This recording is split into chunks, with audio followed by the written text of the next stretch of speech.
বিএনপিকে কিন্তু দেখতে পাচ্ছি না আজকে, সেই বিষয়ে কি বলবেন? না, বিএনপি তো এখন পর্যন্ত তাদের বক্তব্যে বলেছে যে তারা এটার সাথে একাত্মতা ঘোষণা করেছে এবং তারাও চায় এই খুনি সন্ত্রাসী এবং গণহত্যাকারী আওয়ামী লীগের নিষিদ্ধ, তাদের রাজনৈতিক কার্যক্রম করার কোনো অধিকার নেই, এটা তারাও বলেছে।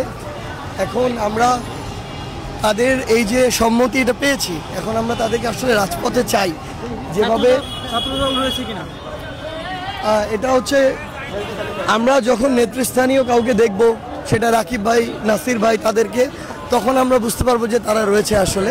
সো আমরা তাদেরকে অবশ্যই প্রত্যাশা করব, কারণ তারা কিন্তু বিগত 16 বছরে এই সন্ত্রাসী খুনি আওয়ামী লীগ দ্বারা সবচেয়ে বেশি নির্যাতনের শিকার।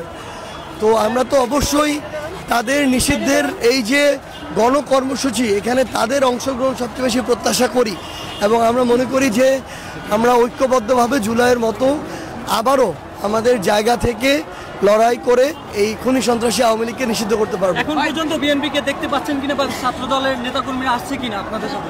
না, আমরা এখন পর্যন্ত তাদের বললাম তো কথায় সম্মতি পেয়েছি, মাঠে এখন পর্যন্ত আমাদের দেখা হয়নি। আমি অলরেডি আহ্বান করেছি, আমরা চাই যে জুলাই যেভাবে আমরা একসাথে লড়েছিলাম, আমরা এই আওয়ামী লীগের নিষিদ্ধের কার্যক্রমে একসাথে লড়ব। স্বেচ্ছাসেবক লীগ এবং যুবলীগ নিষিদ্ধ করতে চাচ্ছে অনেকেই, এই বিষয়ে কি মন্তব্য? আওয়ামী লীগ না, আগে গোড়া নিষিদ্ধ করতে হবে, গোড়া নিষিদ্ধ করলে বাকিগুলো অটো নিষিদ্ধ হয়ে যাবে। গোড়ায় না কেটে আগায় পানি দিয়ে লাভ নেই।